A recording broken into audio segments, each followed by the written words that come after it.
put this on the screen for you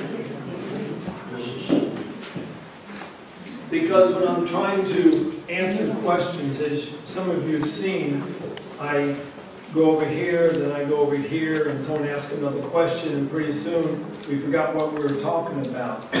But for something like fibromyalgia, for something like lupus, for something like whatever the problem is, if you send me an email, I can send you a paper on that problem. If you then have questions, you can email me back, and we can be in communication. So this is my email address. And this is where I was 1 month ago. Yes, it was pretty nice down there. But we want to talk about it. Like I told most of you a little while ago, the first night I didn't get done with my topic. And last night I didn't get done with my topic. And I don't know whether I'm going to get done with my topic tonight, but somewhere or other we're going to get enough information out here. Tonight we're going to be talking about heart disease. It's a major problem all over the world, especially in developing countries. And what I tell people, and I'll tell you this too, if people want to live like Americans, they'll have to get sick like Americans and have to die like Americans. You know, we're one of the most prosperous nations on earth, and we've got so much sickness in America, so much disease in America. Why? And you would think that if you're rich, you wouldn't have it. No, we find that people in poorer nations are a lot healthier than we are. People in Africa, they don't worry about cancer and heart disease. They worry about malaria and black mamas or something, but not about the diseases that we worry about. I mentioned the first night the foundational law of health. Does anyone remember what that was? It's the basic law of health. Nobody? Okay. It is reason from cause to effect. If you've got a problem, find out what's causing the problem. Let me just give you an example. You get a fever. What do most people do for a fever? What do people do for a fever?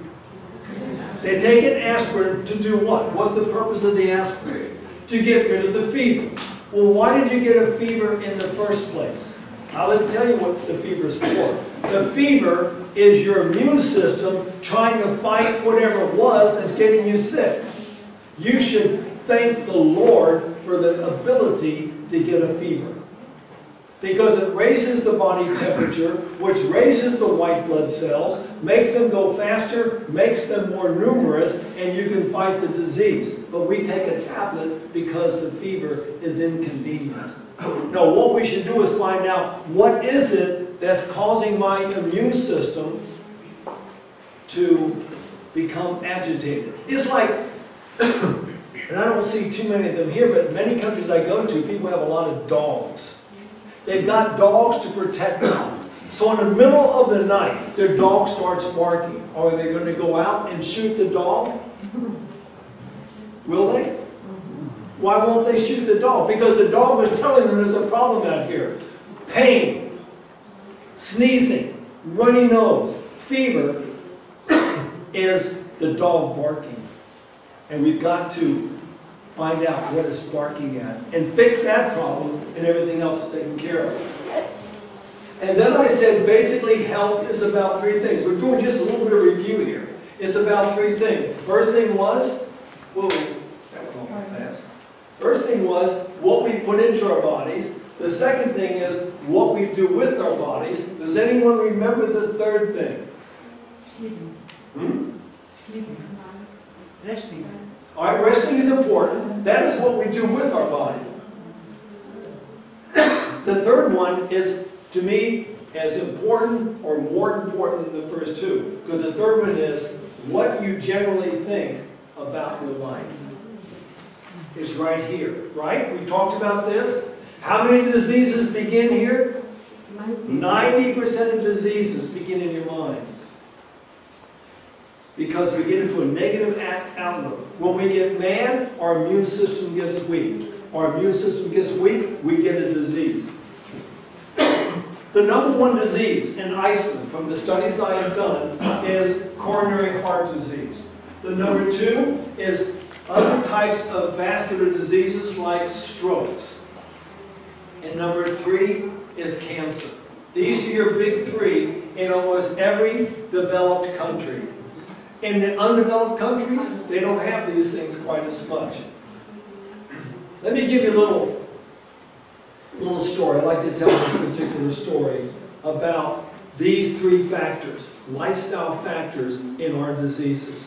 There was a man by the name of Thomas Parr.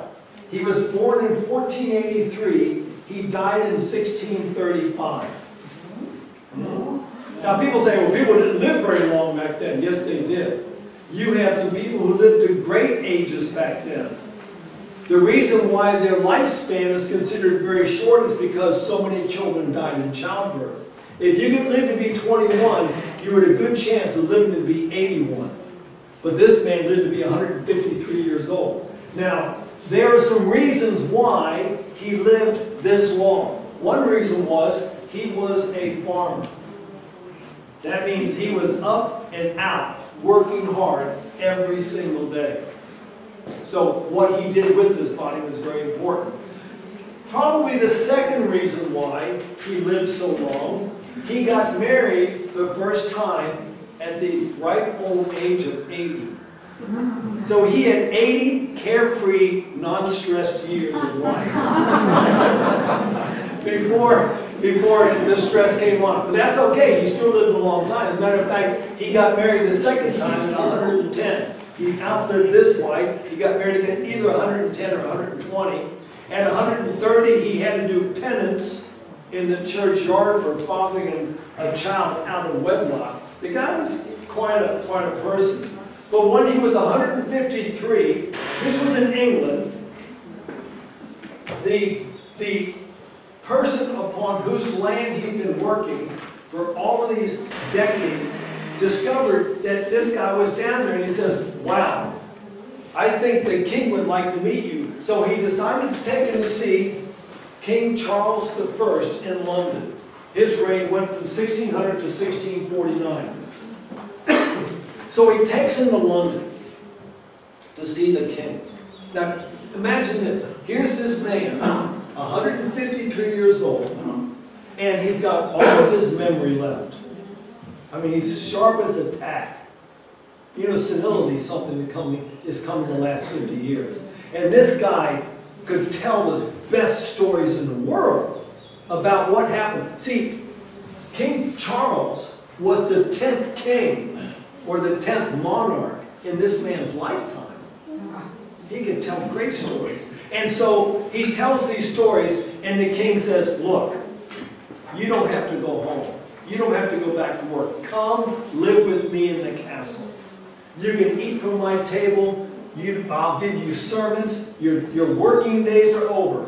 Well, the guy thought that was a great idea because, see, for 153 years, his diet was a very simple farmer's diet.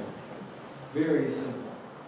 So he moves in with the king for 2 glorious weeks. He ate like a king. He lived like a king for 2 weeks. And then at the end of 2 weeks, he died. Well, the king's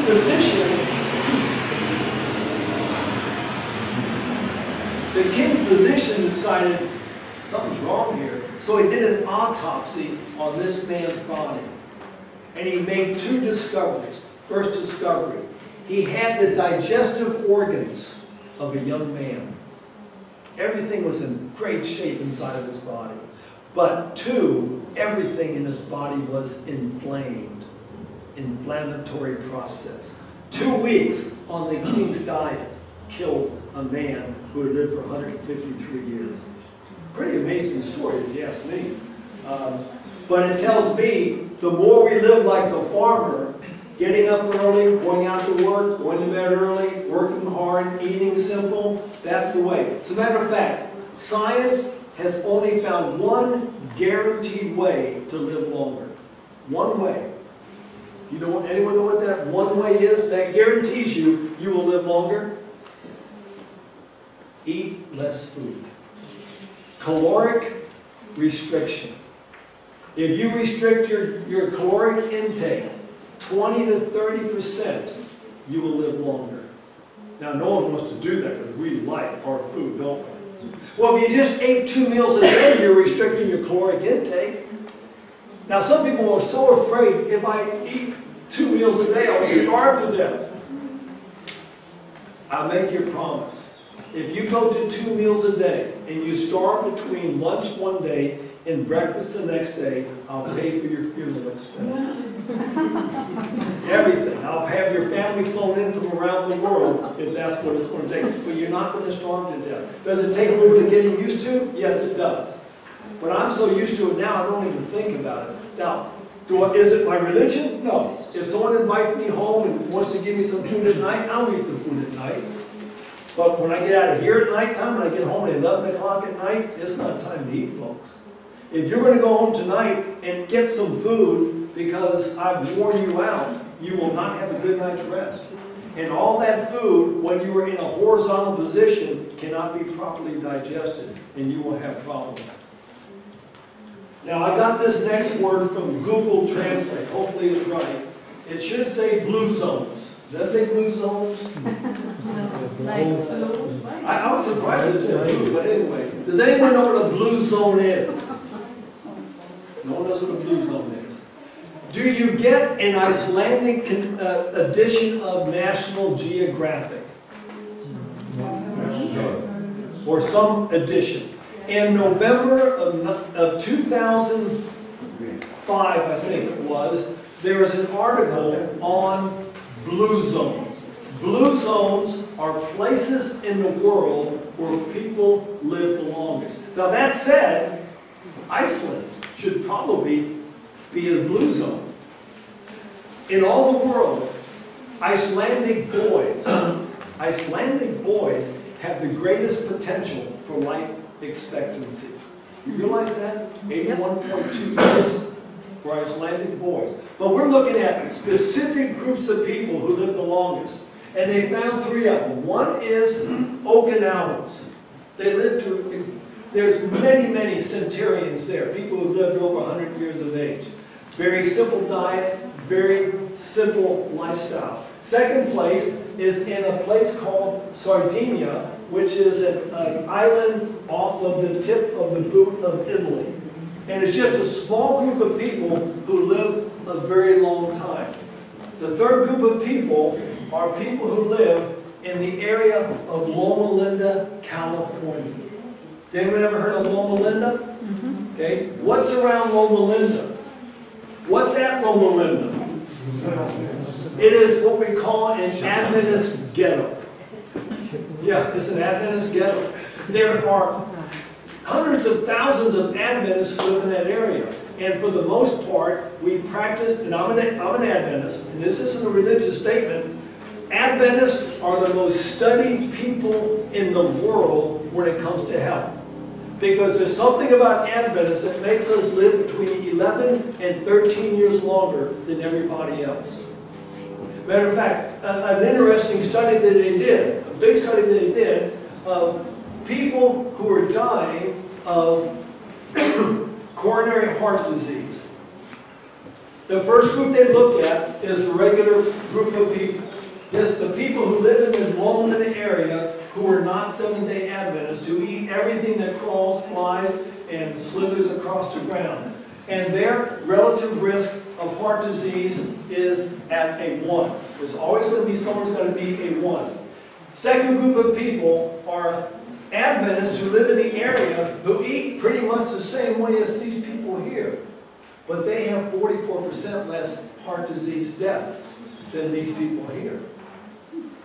Second group, or third group really, the people, Adventists who are lacto-ovo vegetarians. That means they drink milk, they eat eggs, and otherwise they're vegetarians. They've got 61% less coronary heart disease deaths than the people over here. The next group, the total vegetarians, 86% less coronary heart disease deaths than the people who are living over here. Now, which group would you like to be in? I know what you'd like to do. You'd like to eat like this group and be in this group, but it doesn't work that way. If you want to be in this group, you got to eat like this group. That's the group I have chosen for myself. But study after study, and these studies that they're doing here are long. I've been in a study at the university here at Loma Linda for about the last 10 years. They will study me until the day I die. A large group of people to find out. Now, let me just, if this group is eating just like this group, why does this one have an advantage over this group here? Any ideas? Huh? They're part of our philosophy. See, if I can say it this way, I'm a Seventh-day Adventist. It's not a religion. It's a life. It's how I exercise. I don't smoke. I don't drink alcohol. But one of the most important things, I showed you those 3 blue zone groups. There's one thing they all have in common, which is so important. They all have family. Adventists have church family. Okinawans, it's a Japanese word, the word is ikigai. Ikigai means they've got this family of friends that live in their community they've known their entire lives. We find that people who have close friends live longer than people who are loners. Now I said that thing about Thomas Parr getting married at 80. People who are married live longer than people who are not married. I don't know how that happens, but that's what they say. Either I got to prove them wrong or I got to get married, one of these two, but that's the way it is. Heart disease. We used to think heart disease was a disease of old men, right? That was what old men got. Well, now it's more and more a disease of younger men. And it's more and more a disease of women. Going back to 2009, here in Iceland, looking at how many people died of heart disease. 41.8% of the people who died of heart disease were women. Then, of course, the other part, 58.2% of the people who died of heart disease, or the other half, were the men. I realize that's about an 18-point difference, but women are slowly catching up with the men. It's a disease of everybody. I read an article a few years ago talking about the new childhood diseases. I think I mentioned this the first night. Do you know what the new childhood diseases are?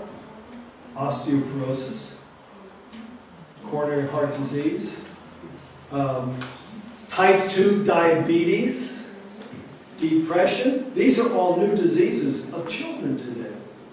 And then they've created some new diseases of children. I mentioned this the first night. This thing called ADHD.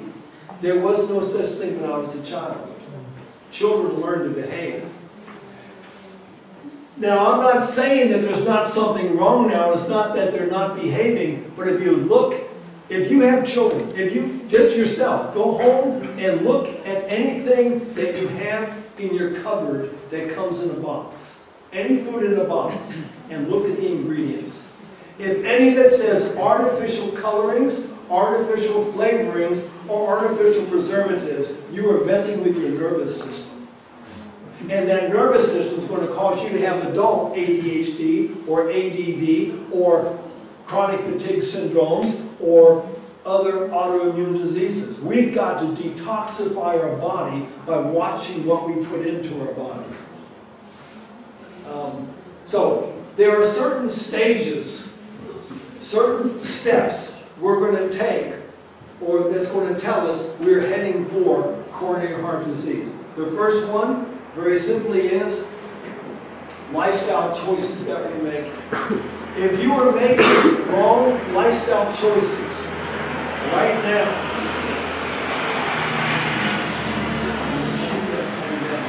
if you are making wrong lifestyle choices right now, you are making an appointment with heart disease. It may not kill you, but it's going to slow you down. First step, heart disease. If we have a bad lifestyle, the second step is going to be cholesterol. An accumulation of cholesterol in your arteries, which is going to cause you many, many problems. Now, we normally talk about 2 types of cholesterol, maybe 3. There's about 16 types of cholesterol. What's the worst type of cholesterol you know? Commonly known. Worst type of cholesterol. Let me ask another way. Is cholesterol bad?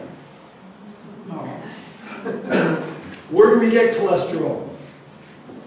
We produce it ourselves. We produce it ourselves in our liver. We make cholesterol. It's part of your sex hormones. Every cell in your body has cholesterol in its outer shell. We need it for blood clotting. Cholesterol is very important. What your body makes, all that it needs. We do not need any supplemental cholesterol from other animals. Now, within that, there are good cholesterols and bad cholesterols. The normal ones we talk about being bad cholesterols are LDL cholesterol. It stands for low density lipoprotein. Anyway, whatever it means, LDL is low. The best way to lower your LDL is to get rid of the things that cause the LDL in the first place. That's animal products. That is getting cholesterol from another animal. Another way to get it is to eat saturated fats. That means something that's solid at room temperature, which should usually be liquid. If we get rid of those things, we will drop our LDL again. There's other ways you can lower your LDL. One way is eating garlic. Garlic lowers total cholesterol. Garlic lowers low-density lipoprotein, which is very healthy. Besides this, garlic, let me ask you a question. Here in Iceland, if a person is suspected of being liable to have a heart attack or a stroke, do the doctors prescribe any simple medications for them to take every day? You know, do they? Yes, aspirin. Aspirin. Aspirin is what they do. What does aspirin do? We just say, okay, I'll take it, doctor, Mr. Doctor. You know, why do we take the aspirin? Thins the blood. How does it thin the blood?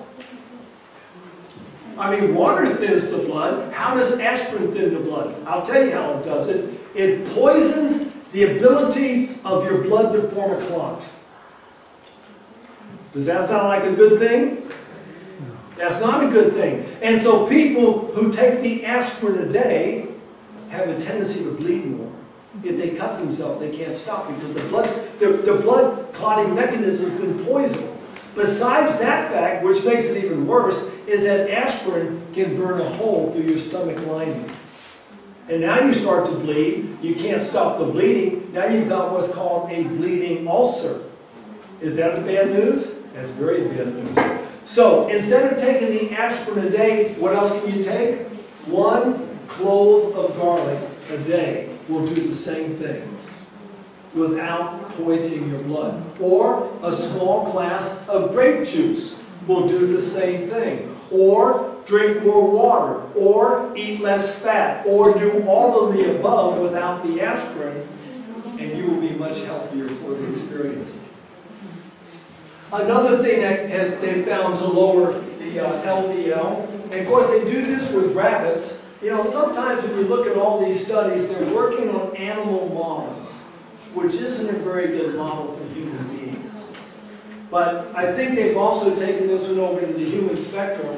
If they give a rabbit a little bit of orange juice mixed in with this water, it lowers their LDL by 43%. That's a huge drop in LDL.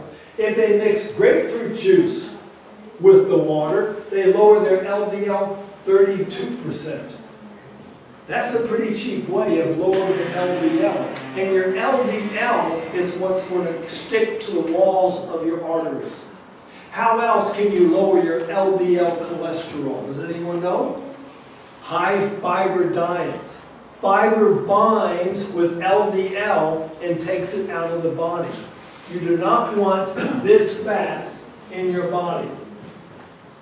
Now, we want to also raise our good cholesterol, high density lipoprotein. How do we do that? Like my friends in India are doing, get more exercise. Exercise raises LDL, it raises HDL, it lowers LDL. Simple things. All right, the third stage on the way to heart disease is angina. Now, there was a study that came out. It was published in the medical journal called Lancet. Lancet is the most prestigious British medical journal. If you get angina, what normally people say to do, stop and lay down. The study says don't do that. If you get angina, normally what you're doing is you're walking too fast, you're going upstairs, you're stressing your heart. What causes angina? Does anyone know what causes it? Angina is pain, right? And what is pain? Is a signal that tissue is being damaged. So basically what's causing the angina pain is you have coronary arteries that are not letting enough blood through, therefore they're not getting enough oxygen, and without oxygen they're going to die, and so they send you pain saying we're not getting enough oxygen, slow down. And that's what you should do. If you feel the angina pain, if you're walking along and you feel angina pain, just slow down until the pain stops and stay at that speed. Second thing, and I recommend this right now, so much. Next thing you got to do, I recommend this for everybody right now, total vegetarian diet. Now some people completely rebel at that idea to be a total vegetarian. That's fine. Here's what I recommend. Just go as far as you can with the experiment of a vegetarian diet. You want to keep your fish? Keep your fish. But leave off of the red meats. They're not good for us anymore, folks. Remember we talked the first night about biomagnification? The food kingdom is magnifying toxins within its own cells, fish included. But get as close as you can to a vegetarian diet. Eat more fruits, eat more vegetables. I realize they're expensive here probably, but do the best you can. So, next step on the way, it's going to be a heart attack. Once you get angina and you've done nothing to fix it, you've done nothing to reverse the problem, you're going to have a heart attack. Does anyone know what the next step might be after the heart attack? The next step is your funeral. You're going to die. That is what you got you have an appointment with if you don't get your life under control right now. Okay, let's go on to some other things. Why do we have these problems? Well, it's because we're making some bad choices. I'll get back to it again. This is a friend of mine, Dr. Richard Hansen, and he's basically saying, and all doctors will tell you this, heart disease is a disease of diet and other lifestyle choices. Another way of putting it is heart disease is a choice we make. You either can have it or you don't. Now, what happens if you have heart disease? Can you cure heart disease? There's a man named Nathan Prinkin, very interesting man.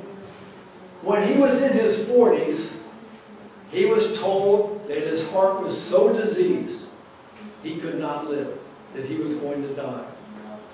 Well, he went home and he did not like that prognosis, so he went to the library and started studying about heart disease. He started studying about people who don't get heart disease. He looked at diets from around the world. And one of the main countries he looked at was the country of Uganda. Why do you think he looked there? Huh? No heart disease. I mean, folks, if you're trying to learn how to fly, look at the birds and don't look at the turtles, okay? If you want to learn how to take care of your body in a helpful way, look at people who are not getting diseases and live like them. So he studied diseases, or he studied lifestyle and diets around the world, and he adopted a vegetarian diet. Okay?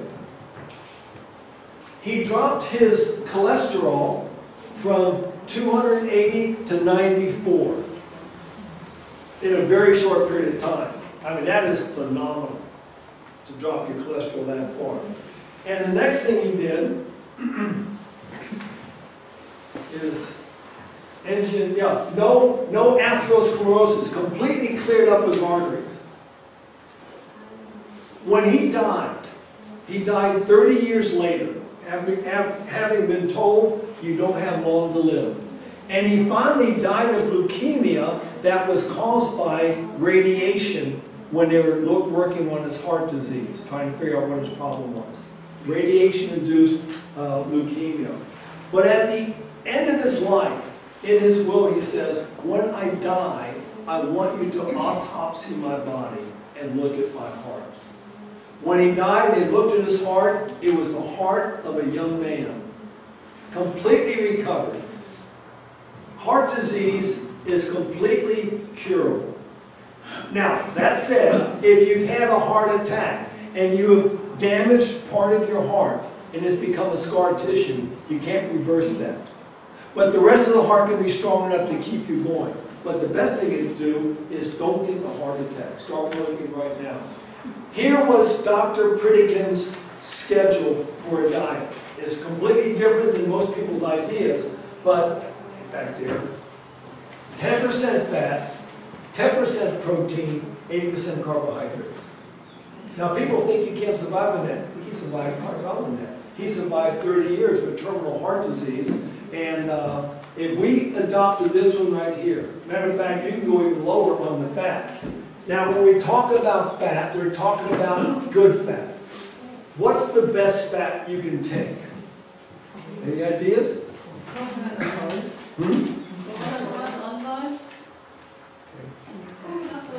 Coconut oil? The best fat is a fat that's still in the food. Nuts, avocados. Matter of fact, almost every food you eat has some fat in it. Is eating fat the way God packaged it in the first place. Let me get back. I didn't complete a thought I had earlier when we were talking about where does digestion begin. I stopped right there. When you eat a high-fat meal, a lot of free fat, a lot of oil, it coats your protein and carbohydrates. Now, in your stomach, you've got right down near the pylorus, the area where the stomach empties into the duodenum. There are some special cells. And what the cells are recognizing is fat and food that's not digested. If it's not digested food, it will send it back up into the stomach to be digested more. But if it senses fat, it lets it through because fat is not digested in the stomach. Fat is digested in the duodenum.